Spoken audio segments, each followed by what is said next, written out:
Okay.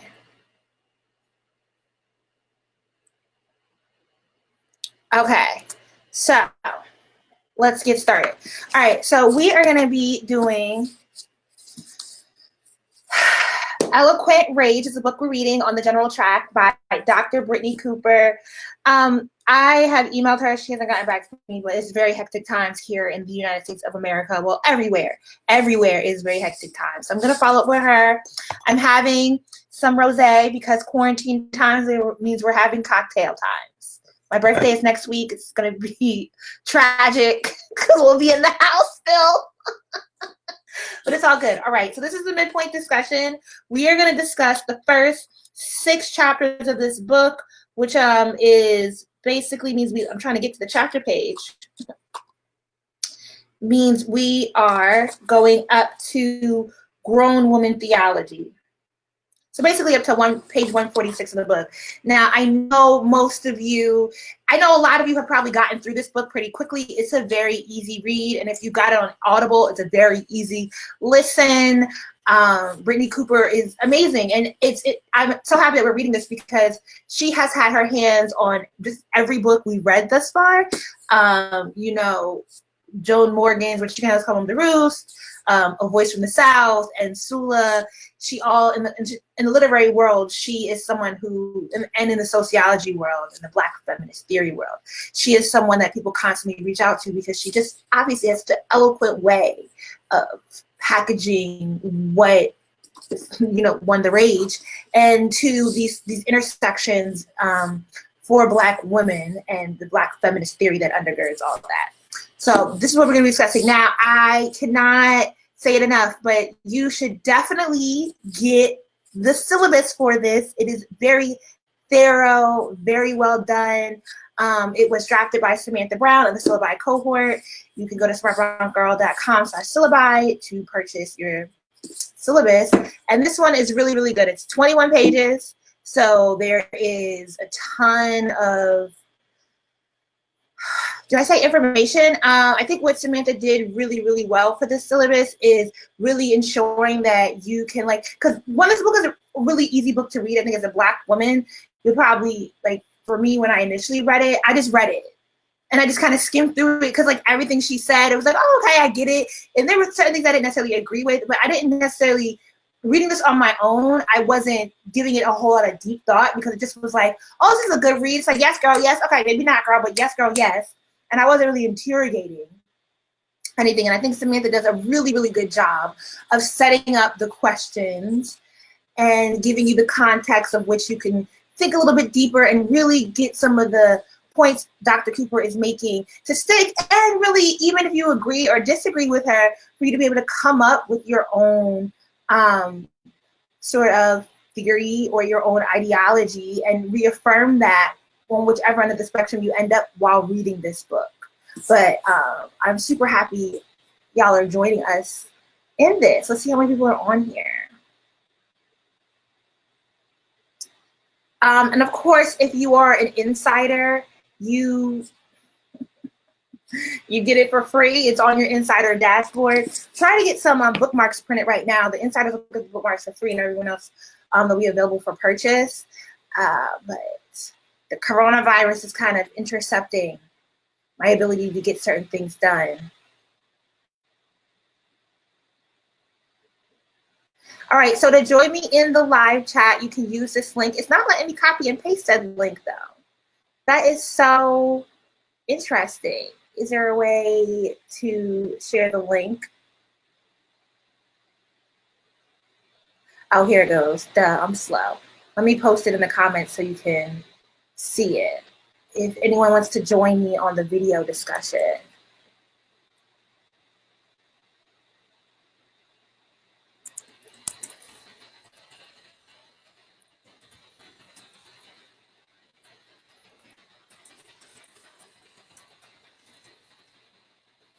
Okay, so there we go. All right, so let's get started. So I'm gonna be using some of the points that Samantha brings up in the syllabus, and then if there's anything in particular that you guys would like to discuss, I did put a post up. I think some of her thoughts around Black feminism as a queer project and some of her talks around feminism and lesbianism. And I think there was something else about friendships that came up, but please post your questions over here and we will get to them. So the problem with sass, I think this is a short chapter. It opens up, it kind of is a 1-2 punch.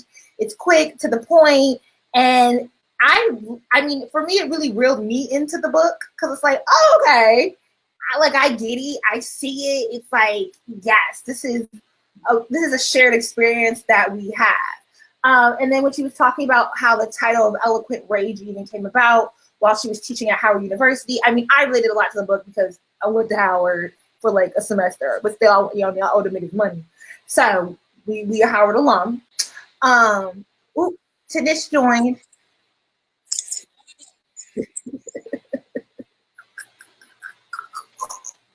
Well, I didn't add you to the screen. I could just see you on my side. I still have to add you to the screen. But yeah, what she was talking about, like her student who kind of lovingly called her out, right? And then she leads that into the importance of Black women loving other Black women. So in the syllabus, it says to consider the following quotes. The truth is that angry Black women are looked upon as entities to be contained, as inconvenient citizens who can keep on talking about their rights while refusing to do their duty and smile at everyone. And this is when Dr. Cooper is talking about her wariness with the angry Black woman archetype, which is why she kind of paused when her student was like, you have such eloquent rage, because you don't want to just become like a thing and a stereotype that takes away your humanity. But then she kind of ends on the point that Black women have the right to be mad as hell. Doesn't Solange have a song about that? And so the question that we ask in the syllabus is, do these quotes change how you might feel about the label sassy, angry, or having an attitude?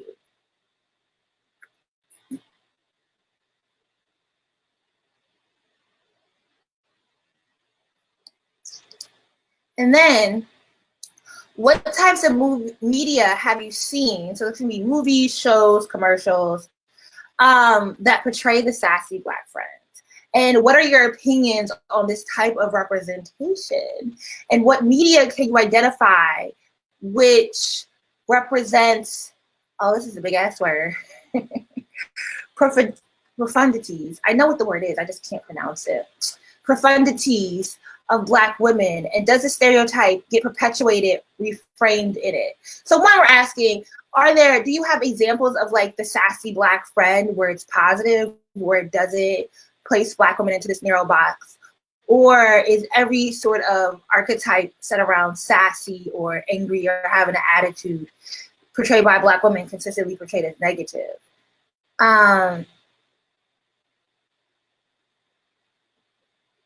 Because Dr. Cooper does land on the quote that when it comes to Black women, sometimes Americans don't recognize that sass is simply a more palatable form of rage.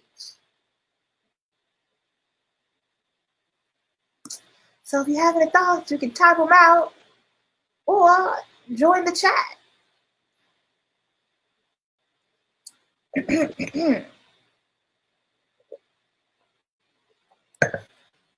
Right. Then moving on to the next chapter. We can always come back if people are joining mid or you're taking your time to collect your thoughts. It's okay. We don't have to be linear in the discussion here.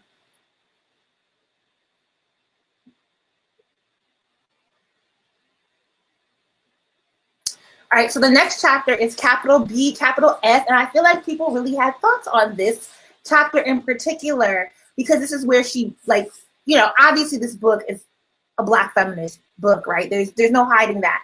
But she really kind of comes at you, again, quick, fast, 1-2 punch, really good at that, with discussing her entry point into Black feminism and how her evolution into Black feminism and how that differentiates from capital F feminism.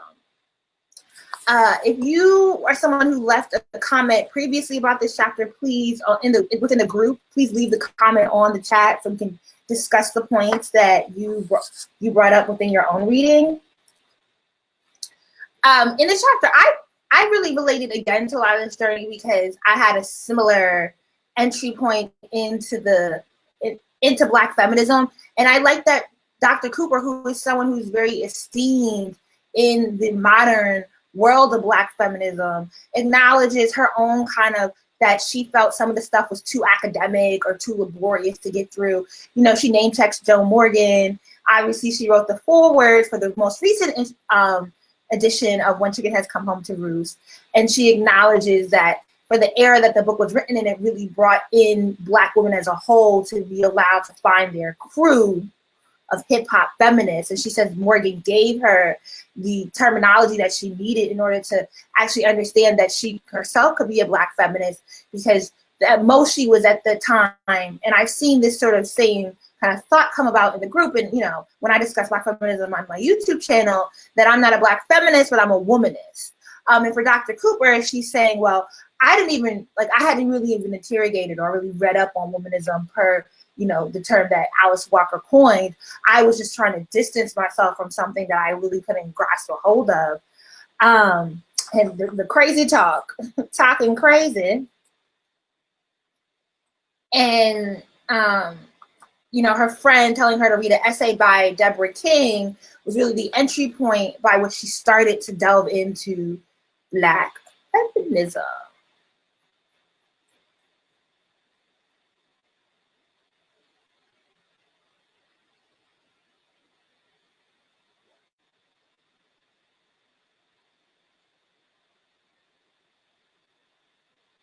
Okay, these comments aren't loading on my side, which is a little annoying. So I can't show them in the chat because it's going so, they're not loading anymore. Dag, well, this is kind of pointless. All right, let me see. And then on Facebook, what it does is I can only see the 4 most recent comments. So this is a little annoying.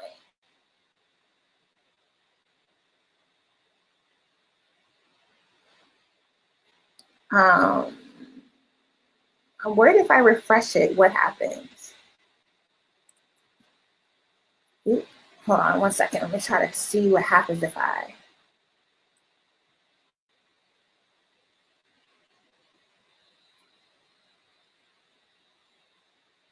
Okay. I'm gonna try and refresh it, and hopefully this doesn't end it.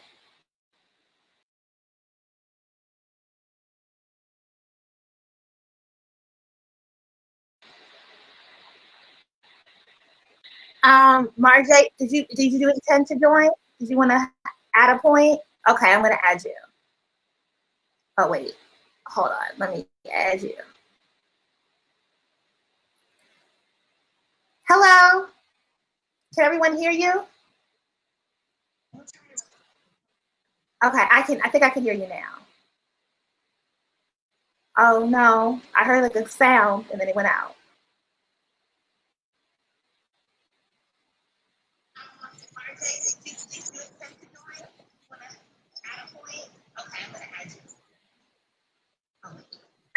I could hear you playing the laptop, so I can hear myself talking, but I can't hear you talking. Hello. It's not working. We'll take you off.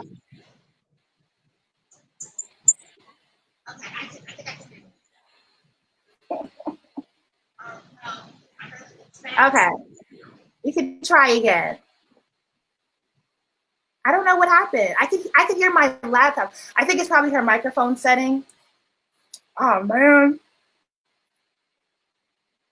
Dag, that would have been fun. The comments totally aren't loading for me to add, which is annoying. Oh, she says I didn't have anything to add. I was excited. I'm so sorry. Okay. Let me see if I can pull up these comments so I can see them. This is annoying. think I'm gonna have to find like a new way to do this because aren't loading for me to add. All right, now I can see the comments. Okay, so Brittney Bell says, this was an important chapter for me because I took some gender studies classes in college at a PWI, and I didn't mess with it because in that context, Black feminism wasn't really a thing. Yeah, and I think there's a lot of our experiences is that, you know, for most of us, the access to a college education is our introduction to feminism. And so you take a gender studies or a women's studies, or you can even take an English class or literary class. Somebody else click the link. Kenyatta, did you mean to want to join? Nope, she X'd out. Y'all can come in with me. It's going to be all good. Somebody can come in and add some pointers. But yeah, a lot of us enter into this understanding of feminism through college classrooms, and obviously the academy is controlled by the whites. And so very rarely are we having this access, even at a HBCU, to where we're really getting sort of like the real crux of like Black feminism that isn't, and Dr. Cooper talks about this, that doesn't like try to align itself with patriarchy, and as she puts it, with dick, the dick within patriarchy. As a matter of fact, that was one of the comments that the quotes that I highlighted, where she says, if you say fuck the patriarchy, but you don't ride for other women, then it might be more true that the patriarchy has fucked you, seducing you with the belief that men care more about your well-being than women do. It isn't true. And I'm like, dang, sis, did you have to drag us? Did you have to read us like that? Like, that was so thorough to the point. And then she goes into, digs a little bit deeper into this idea about how we truly have to love each other. And I think this is where some people had some questions, right? Where she relates Black feminism. Did I highlight that part? I think I did. To where she says on page, I think we all have like the same edition of the book, right? We all on page 22, where she says Black feminism is and has always been a fundamentally queer project. And so part of what she's talking about is why am I like stuttering all of a sudden? Queer, and I believe, I want to say No Mercy here. It's I'm looking at my bookshelf. My shelf that has all the books I read for my PhD application on it. And I believe it's No Mercy here. I want to say her name by Professor Sarah Haley. And she starts off that book. It's actually talking about gender, how Jim Crow treated gender, right? For specific to the criminality of Black women. And she starts off talking about how, and so does Saidiya Hartman in, why am I running a blank on titles? That's also over on my bookshelf, but the spine, the font's too small. Saidiya Hartman's latest book, they both talk about, and this is a common theme in the canon of Black sociologists, that the term queer was originally used to define Black women. It was a pejorative used against Black women. And then it evolved as a pejorative used against the gay community, and then it's morphed into an umbrella term now in the 20th century where it's a non-binary term. And so I don't think that Cooper's statement that Black feminism is a fundamentally queer project is really, it's not a radical statement for me. Bell Hooks discusses this in Communion. Combahee River Collective, which is considered to be the group that put out like the manifesto of Black feminism, was a queer project. There was 3 queer Black women. And so there's always been this connection to queer. And I think Brittney takes it in a way where I think some people thought that she was referring to like this idea that you have to participate in lesbianism in order to be a Black feminist, or relating it to being a lesbian. And I think she's pretty clear in not doing that. I think this section kind of reminds me of, I want to say it is in Communion, or it might be in All About Love by Bell Hooks, where Bell Hooks also presents this theory that like, you really can't be about Black women and about Black rights if you don't love Black women. And even like Esther Perel, who's a Belgian white woman who does a lot of discussions around cheating and adultery and has a podcast around relationships. Like there was this one episode where she was working through an Indian couple that were having issues around intimacy. And she pointed out to the woman that, like, you know, when she constantly like pats her hair like this, right? And so Perel's point was that, like, that's a masturbatory act. Like, there's pleasure. So I think sometimes you have to think about these words and these languages and take away the sort of carnal sexuality that we give to this language. I mean, it is still a sexual term, but it's not something nasty or derogatory or like something that you have to turn your eyes away from, right? Like, you know, masturbatory does mean something that you can derive, that you create pleasure for yourself. And so this idea that you need to love other Black women in a really intimate level just means that you have this unique ability, because we have a varied but shared experience in which we can love each other in a way that no one else can love us. It does not need to, and I mean, it really depends on what the two people in the interaction are comfortable with.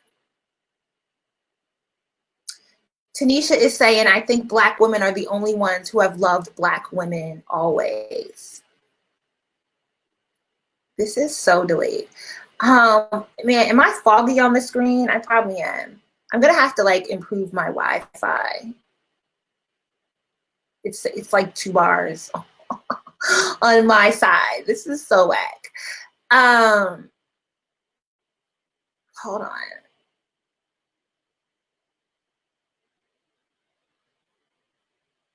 Okay. And like comments are just being added. I don't know. Are Black women the only ones who have loved? If you're saying the only people that have ever loved Black women always is other Black women, yeah. I mean, what do we really get any personal power that's long lasting out of having a disdain for other Black women? I would imagine, like to Dr. Cooper's point, I would imagine anyone who claims to not get along with other women, in particular, not get along with other Black women, is really miserable. In a real way. All right, so per the syllabus, do you consider yourself to be a Black feminist? Why or why not? And if you do, can you recall your first experience with feminism or a feminist-related occurrence and your initial reaction to it? I will start because I do consider myself a Black feminist. And my first experience with it, and I'm posting to my YouTube channel a review of When Chicken Has Come Home to Roost. It's gonna be my first video back. I edited it, I just need to upload it now. But I talk about the fact that When Chicken Has Come Home to Roost was my introduction to Black feminism when I was 19 and a freshman in college, because a homegirl suggested that I read the book. And that's what got me started. And then from there, I went back to some of the theory books. So like I went back to like a Bell Hooks or Audre Lorde. But I will say that Bell Hooks wasn't hard for me to read. I had a hard time with some of the points she makes, but I enjoyed reading her because she makes her arguments so thorough that in order to disagree with her, you have to be able to articulate what your actual disagreement was. Audre Lorde, I will admit, I love Audre Lorde, but it's been hard for me to get into her work on my own. And then when I moved to New York, I had a crew, like an intellectual crew, who I did read, like the Audre Lordes and All About Love and Bell Hooks and But Some of Us Are Brave, who I got to read that with. And then once I started the YouTube channel, I just started reading more because I wanted to be able to have the context for my videos. But my first experience, because I read When Chicken Has Come Home to Roost, I agreed with some of the elements at the time. After we read it as a group, now there's certain elements of the book that I no longer agree with. But at 19, I did agree with her point where she was making that sometimes patriarchy feels good, or that you still want to be wined and dined and taken out on dates. But again, Cooper does address to why do we constantly want to hold on to this like the ability to be desirable, like as if standing up for our rights and having this commitment to other Black women makes us less desirable. And as she says, far too many women leave behind the freedom feminism offers because they want to stay on patriarchy's dick, which is to say they want to secure their straightness and their options for getting chosen. If Black women don't figure out how to love other Black women, cis, trans, queer, straight, and everything in between, it will be the death of us. And I don't disagree. Yeah, I wish I could add y'all comments to my screen, but I'm like on like a delay. I'm like 28 minutes in and I haven't seen any comments pop up from the past 10 minutes. Okay, so Miriam Trayor is saying, yes, my first introduction to Black feminism was freshman year when I was hell-bent to just read books by Black women authors. And that, I mean, you could start with fiction, right? If you start with Alice Walker and Color Purple or The Temple of My Familiar, if you read any of Toni Morrison's books, you know, yeah, we all, like, you can start with fiction and you, Octavia Butler, Gloria Naylor, there's so many, Ntozake Shange, like you can read any of these books and it will kind of bring you in to, okay, well, what is she talking about when she makes these references? Why are these characters like this? And I think you don't always, like, you don't have to start with books that are about Black feminist theory or with the academic books in order to have a proper introduction. And I think there's so many different ways you can start. And I think a lot of us do start just by our desire to read the writings of women who look like us.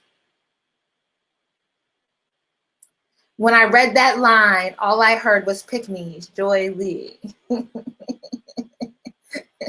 I don't even, you know, I think sometimes, like, when I think of pick-me's, I think of, like, a very specific type of person.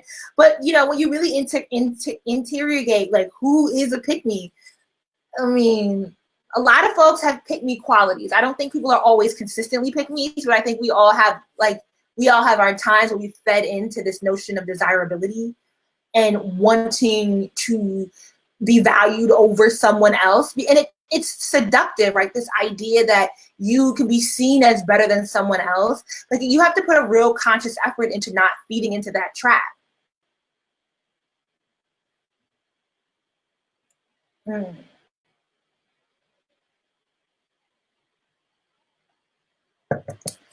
Tanisha says, yes, I do consider myself a Black feminist. The first book I read was We Are All Feminists, and then I read When Chicken Heads Come Home to Roost. Experience in having to defend myself as a Black woman in the military brought me to Black feminism. And, you know, I think it's interesting because I do think that there are some women, Black women, who have to defend themselves and they get so weary and tired from it. And you see this all over YouTube in that certain hypergamy movement, that they like, they turn their nose up at the term and the identity of Black feminism, but they still lean into Black feminism rhetoric, right? Like that somehow they feed into this trappings of, okay, I'm so tired of fighting that I just want to be valued over other people. So now I'm going to define myself as better than others. And I am better than these bitter Black feminists. But then they still don't realize that in their fight and their quest for autonomy and independence and being seen for their humanness as a Black woman, that there's no way for them to avoid the theories and messages of Black feminism, and they still use them and employ them to push for their own autonomy. You know, like when I had that whole fallout with the hypergamy movement, and I did end up going and watching some of their videos, obviously because they were doing videos about me. And I'm just like, okay, y'all can sit all day long and like talk about how you dislike Black feminists, but you know, this whole idea that like, okay, you're misusing the word hypergamy, sure, but this whole idea that you want to encourage Black women to pick better dating partners and leave the dusties behind because they should have the right to pick men who can financially take care of them and financially provide a certain lifestyle for them, fine.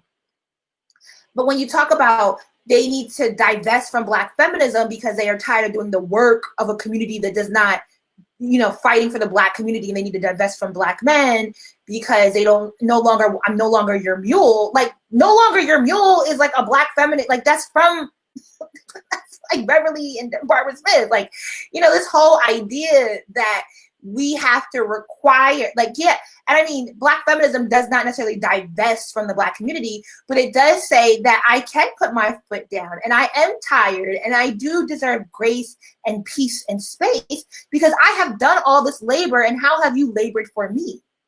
Now, they don't turn it and say, oh, because you haven't labored for me, I'm now better than you. They say, no, well, you haven't labored for me. We're never going to get equality. We're never going to get liberation until you come around to understanding that you can't liberate part, you have to liberate the whole.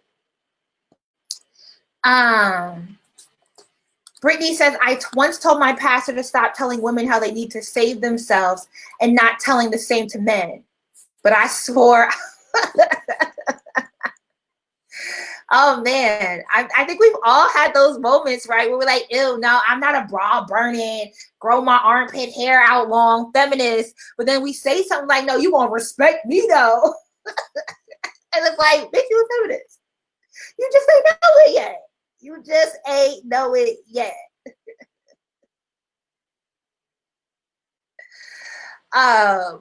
So the author writes, we wonder why young men hate women, and sometimes the sad truth is that their mamas and aunts and sisters act as an arm of the patriarchy by parroting the refrain that girls cannot be trusted. Oh, this is so true. This is on page, she said page 13. Let me see if it's on page 13 for me. Her, Samantha's page notations is based on the, Kindle. So I think this is probably a little further in for me because this is after the point of Beyonce's feminism. Dag.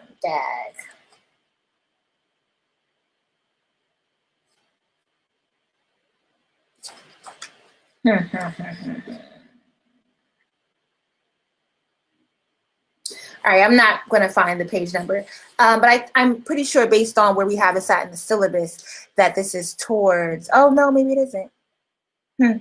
I don't know what the page is. Page 13, let me look this back up.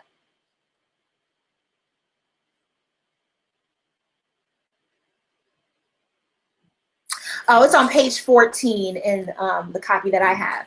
Yes, it's in the second paragraph at the end. And I think you see this, I've seen this theme come up amongst women who have sons for sure on social media. It's definitely been discussed, Married to Medicine, when Dr. Heavenly is talking about sending her son off to college and don't let these little fast girls get you. There's all this responsibility you put on the girls, right? These fast, sexy girls that are hypersexual. And it's like, but somehow we think it's okay for the boys to be sexual or to express their sexual desires as a teenager. It's like, oh, well, he's just a boy. Boys are just horny. But somehow girls bear the labor and the shame of not being allowed to have the same autonomy as young boys. But what do you guys think about that statement? That we wonder why young men hate women, and sometimes the sad truth is that the mamas and aunts and sisters act as an arm of the patriarchy by parroting the refrain that girls can't be trusted. Joy is saying cough, cough, T.I., Lil Boosie, all the male rappers. Like, this is very much toxic masculinity. But I do think this is something where, patriarchy has no gender and women do participate in this, because you will hear older women or elders say that girls can't be trusted, especially when it comes to protecting their boys. And they'll turn a blind eye to like the problematic politics that these boys hold, centered around colorism and the way they view women as vessels and the misogyny they hold, but then be like, oh no, girls can't be trusted because a little girl pop up pregnant. And it's like, don't you realize that like the man controls who does and doesn't get pregnant? Like all he has to do is not put his semen in her and she cannot get pregnant by him. It's really that easy. Okay, it's really that easy. But I think sometimes we really have to, I think a lot of people, and I realize this with the elders in my family, is that, they tired and they live their life, they don't live the struggle, and they just be saying things because they think they sound good. They think these things make them sound intelligent and old and wise. And you be looking at them like, that don't mean nothing. That don't mean not a damn thing. And if anything, it's problematic what you're saying. what you saying actually don't make no damn sense, but they be too tired to interrogate it.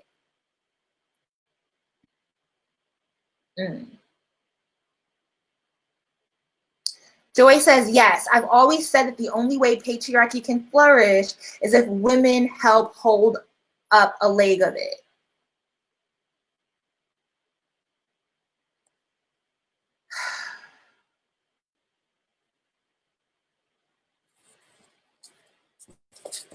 Let me send them a note.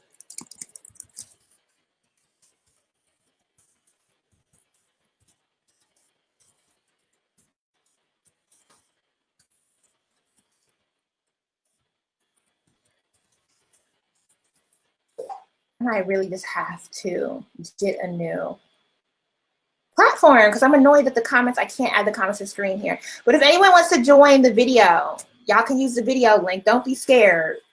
It's okay. Even if you click the link, you still won't be added to the video until I add you to the screen. So just, yeah, I mean, you can come along and join along. Kenyatta says, I think this stems from young girls and their own experiences with bad friendships and what other girls can carry this trauma into childhood. Oh, y'all jump ahead. Are you saying that the elders carry this from when they were young and their own experiences with bad friendships? You know, I think it's interesting because Cooper does then go into her own experience with friendships. What does she go into? She starts a chapter off with that, talking about Nisha and Raina, who threw her under the bus, and then her friendship in college with Tracy, and sort of that she loves Black women so fiercely, and that she could not give up on Black women even when they treated her badly.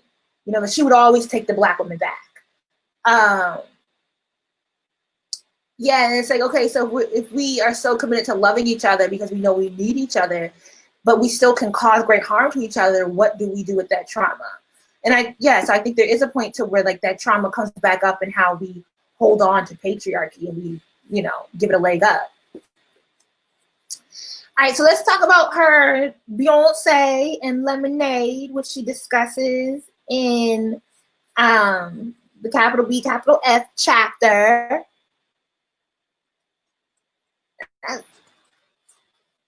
I'm trying to look at the question here. Okay, so Cooper affirms Beyonce's feminism, stating that there are far too many young women who are hesitant to claim their feminism for us to be snobs about who gets to be included. And she points out that she felt like a lot of Black feminists were rigid around when Beyonce launched Lemonade, or just historically they were rigid with Beyonce.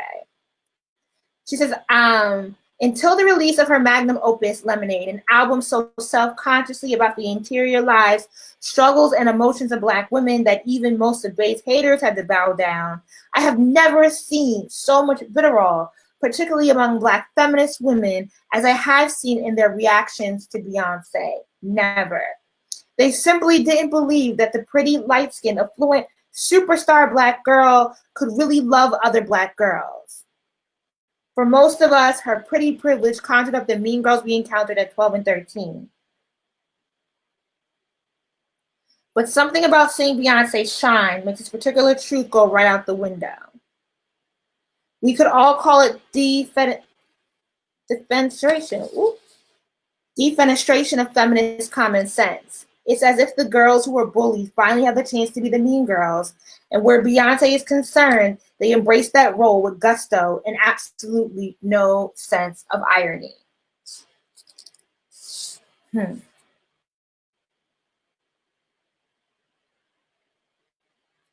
Ashley Daniel says, I was so happy to read this part about Lemonade. Candace Benbow, Lemonade syllabus is really what began my dive into Black feminist literature. That is so dope. It's hard. Miriam is saying it's hard to talk about Beyonce's feminism because we don't know her. And then Brittney is saying that she must have been under a rock when the Beyonce rhetoric happened. So I actually did a whole video because Bell Hooks, I believe she was at a conference or a panel discussion at NYU, and she called Beyonce a terrorist. And she said that Beyonce is not a feminist, she's a capitalist, and, you know, basically just took a lot of issue with Beyonce, because before Lemonade was a self-titled Beyonce album, and she did do the whole Chimamanda Adichie, you know, feminism on the big screen. And so there was a good bit of criticism that came back from Black feminist academics who just said that Beyonce doesn't get to be feminist. And it's interesting because, to Cooper's point, like Bell Hooks in, oh man, I picked that book up and put it over there, Black Looks at Representation, talks about how we need to have room for the various identities under the umbrella of Black feminism, right? That we can't get to set up these very rigid guidelines about who gets to be a Black feminist. Because yeah, we do have a shared experience. We do have a unique, intimate shared experience as Black women in this world. But that doesn't mean that we all have the same experience, the same identity, or the same walkway or evolution within Black feminism. And Hooks herself felt left out in certain conversations because they were being so rigid about who got to define themselves as Black feminists, especially when she was trying to make the point that, like, as Black people, that we are so invested in the white gaze that we don't even love our own Blackness. And when she went to have these conversations that pushed back about truly loving Black people, you know, she was running into issues with the Black feminist community. And so it was interesting that I mean, I don't think that Hook's entire argument about Beyonce is wrong. Yes, Beyonce is very much so a capitalist.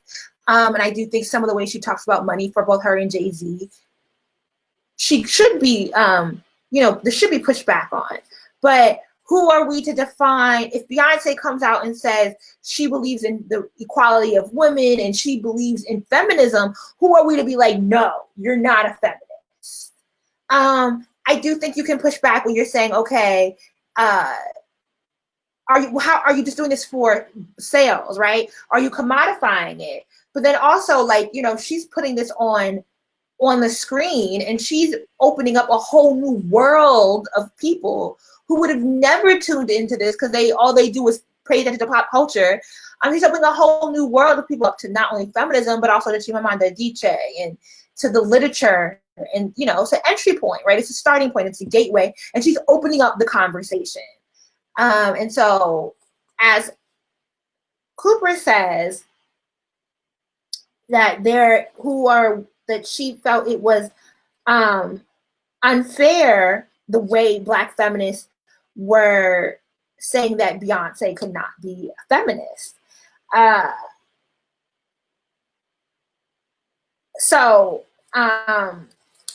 Cooper says, I wasn't prepared for the ways many of the Black feminist comrades resented her for it. Bell Hooks, a scholar and thinker who made it possible for Black girls like me to write books like this, called Bey a terrorist. She was responding to Bey's image on the cover of Time magazine, very blonde, damn near white rendition of Bey, in which her image approximated white womanhood in ways that felt a little too close for comfort. I think Hooks read Bey as flirting with whiteness and passing for white in ways that were fundamentally anti-Black and not affirming for women of color. I wish that she had said that rather than throwing around the very loaded language of terrorists all willy-nilly. Another group of Black feminists got together and proclaimed Bey's feminism bottom bitch feminism.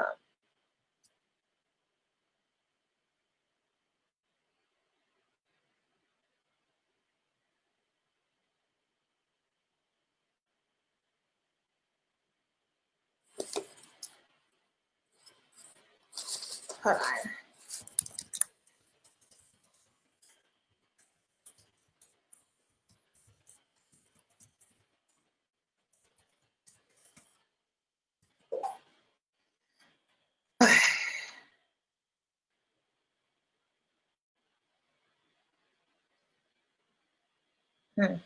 Comments are so delayed. Brittney, Cooper does also address Chimamanda Adichie's comments. But yeah, they called it bottom bitch feminism, the kind of faux feminism that they felt accompanied the politics of sex work. That's so derogatory, and it's interesting because there's so much literary work around the way in which that we need to rethink the negative viewpoint we have on sex workers. from academics. Like, this is it's not a well-researched, but it's like, you know, y'all have plenty of peers who could have checked y'all on this. And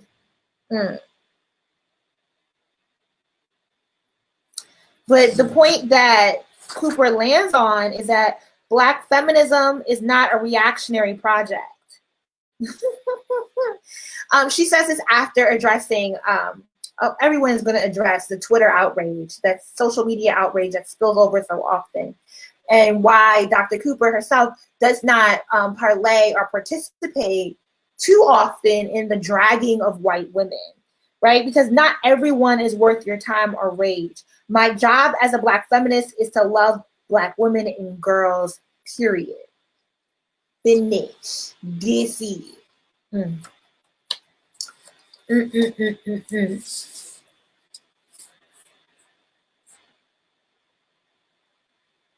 Do you guys agree that Beyonce helps the feminist cause, namely the Black feminist cause, and if so, how? And why do you think many young women are hesitant to claim their feminism? I'm going to hear your points, and then we'll move into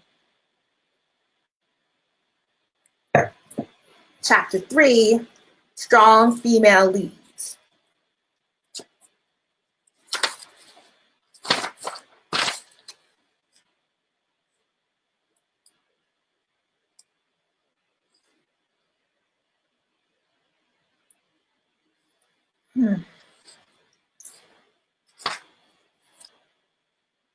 Okay, so in Strong Female Leads, she is again breaking down her relationship with Black women. She delves back into her experience going to school and often being the only Black girl, and then the media she absorbed largely was largely Black, young white women.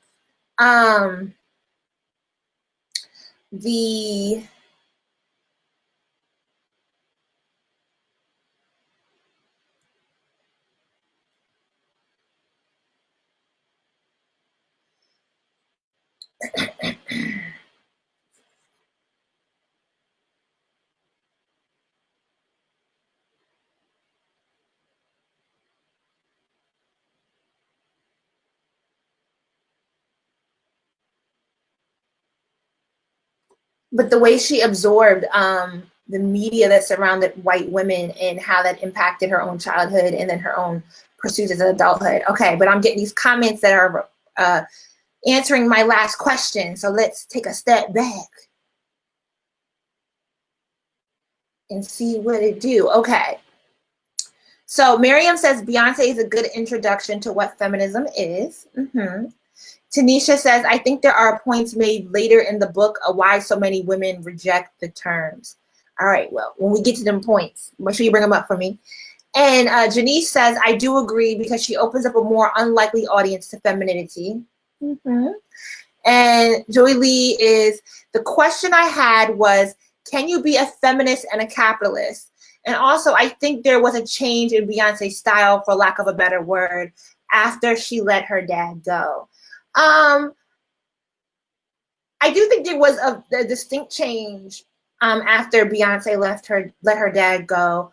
But I also think there was another change once she reckoned with that relationship and the feeling of betrayal and her own, you know, as a child of her parents and how her parents' relationship fell apart and the betrayal her father caused to her mother. I think once she reckoned with that, her style again changed. And that's when we kind of come into this theory of lemonade. I think can you be a feminist and a capitalist? I will say it is very hard to live in a capitalist society and not participate in capitalism. So I'm hesitant to say, no, you can't be a feminist and be a capitalist. But how do you define who is a capitalist, right? Like, you have to have the means of production, right? You're not some people define a capitalist as a person who has the means of production. So they'll say, like Elizabeth Warren, who says I'm a capitalist to my bones, is not a capitalist because she doesn't actually have the means of production. She doesn't own a company. She doesn't own the labor that produces something for her. But I think if you believe in the system of capitalism and you buoy it up, whether or not you participate in it as a means or the modes, like, can't you still be a capitalist then? I don't know. I don't, like, maybe my economic theory isn't as strong as it should be at this point. But I think you can push back. I think you can be a feminist even if you participate in capitalism, but people have, I mean, to be a Black feminist is a commitment to an evolution to a constant will to do better. And that means that part of Black feminist community is that we can lovingly, respectfully check each other. So what I will say is not that we set up this hard line about, well, what economics do you believe in, but how are you making sure that your economics are not harmful to other people? Capitalism is just, there's no way around the kind of harm it induces. And so it's just this, you know, constant conversation and a constant evolution.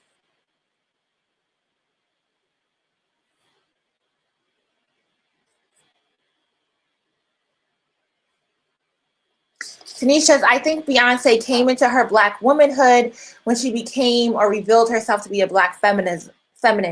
Lemonade as a body of work speaks to us as Black women, and she made it mainstream.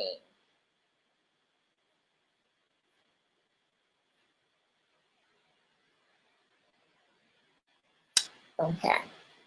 So then we get into strong female leads, which is chapter 3. And again, as I was saying earlier, she gets into her childhood more and her relationship with white girls and white women and the media that she absorbed that largely portrayed white women.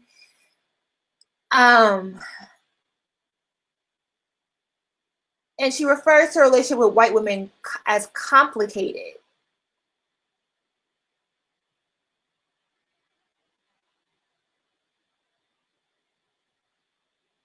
And as she says, being in solidarity with a Latina chick or the Asian American chick in the struggle feels not uncomplicated, but sensible. It's dealing with all the feelings around white girls and Black boys that get us all caught up.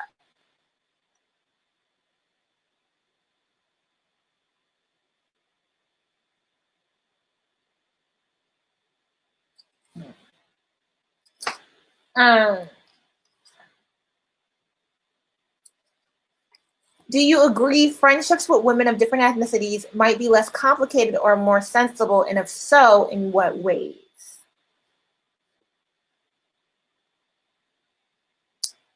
And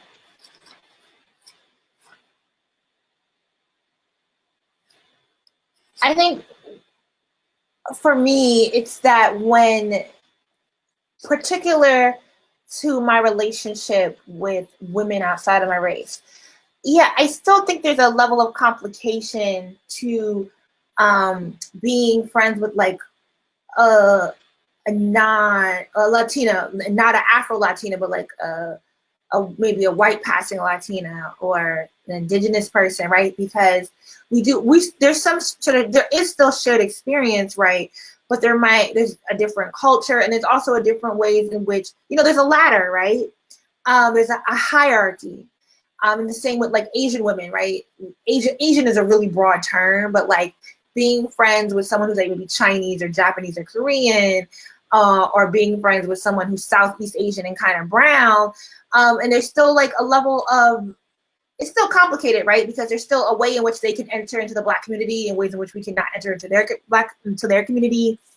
There's still a desirability hierarchy that somehow we constantly get thrown on the bus on. But it's different, but you still can feel more solidarity with them, and it still makes sense because like we're Black and brown at the end of the day. But with white women, it gets complicated because white women can often portray themselves as your ally, but they can't really grasp their hands around their own privilege and the sort of passive aggressiveness that's inherent to white women. But oftentimes, and I've done a whole get ready with me on this, oftentimes the person that can bring you up, that can open the door for you and open doors that not everyone has access to, is almost always going to be white women. And it's a complicated relationship because they are set as the standard around a lot of things that shape our identities as women. The standard of femininity, the standard of motherhood, the standard of womanhood, and the sort of white fragility that kind of surrounds them, but is also so diametrically harmful to us and to our own existence.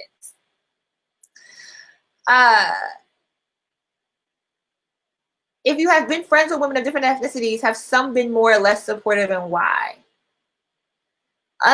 Alexis M. Tucker is saying, I like Cooper's hair texture analogy on page 48. White women and non-Black women have the privilege of having their hair combed with a fine-tooth comb because they require and are easily granted that sort of sensitivity, whereas Black women require combs that are sturdy and strong. But that doesn't mean we aren't tender-headed too. Let me pull the quote up.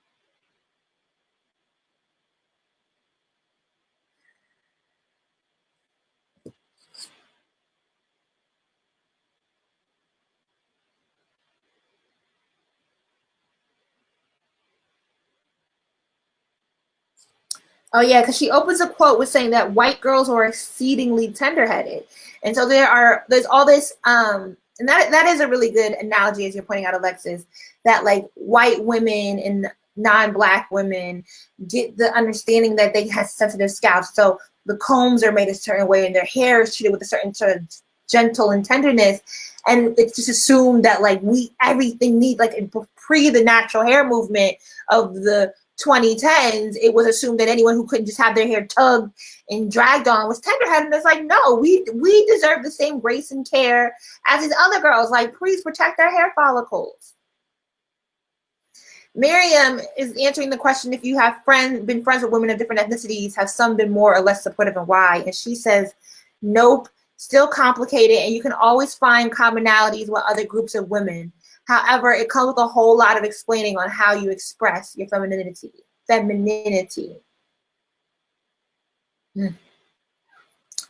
I agree. Oh, this question in the syllabus is, do you agree with Cooper's evaluation of Hillary Clinton versus Bernie Sanders presidential primaries, that the expectations of Clinton were higher than Sanders despite her qualifications? Having grown up in a world where white women were frequently a mixed bag, I couldn't technically disagree with assessments of Clinton as a racist and a neoliberal, big money politician. People demanded nothing short of political purity from a woman fighting for a position in a system that has been stained bright and red with the blood of countless marginalized groups from the beginning. And having watched that Hillary Hulu documentary, I think, yeah, as she says, I think people are right to say that Hillary Clinton is a neoliberal, is a warmonger. But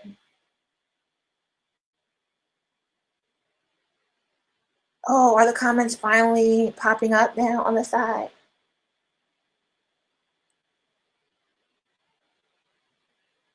This is crazy. This is ridiculous. But I do think I do think there is a unique. I mean, I think you can. To knock myself over. You can both acknowledge that she's a neoliberal, and that, how does Cooper again put it, that she's a big money politician and is a racist. I don't know that I would say Hillary Clinton is a racist. I think she definitely is a neoliberal, big money politician, but I do think she has had an authentic tie to a certain wing of the Black community. Maybe not the poor, but definitely the middle class. And I do think that the expectations of Clinton are different from, I don't know that I would say the expectations were explicitly different from Sanders. I think Sanders is genuinely disliked by most people on the Hill. And well, yeah, I guess it is a different standard that he can get away with being this kind of disliked, grumpy guy who hasn't really done anything in the Senate, and hasn't been able to play the political game very good, but still wants to run in the same system that kind of bolsters all the negative things he talks about. But I don't think it's a flatly like particular to Sanders, though I think there's some different standards he's being held to. No, I think particular to Trump, there was definitely a different standard she's being held to. I think particular to her husband and to Joe Biden, yes, there's a wildly different standard she's being held to.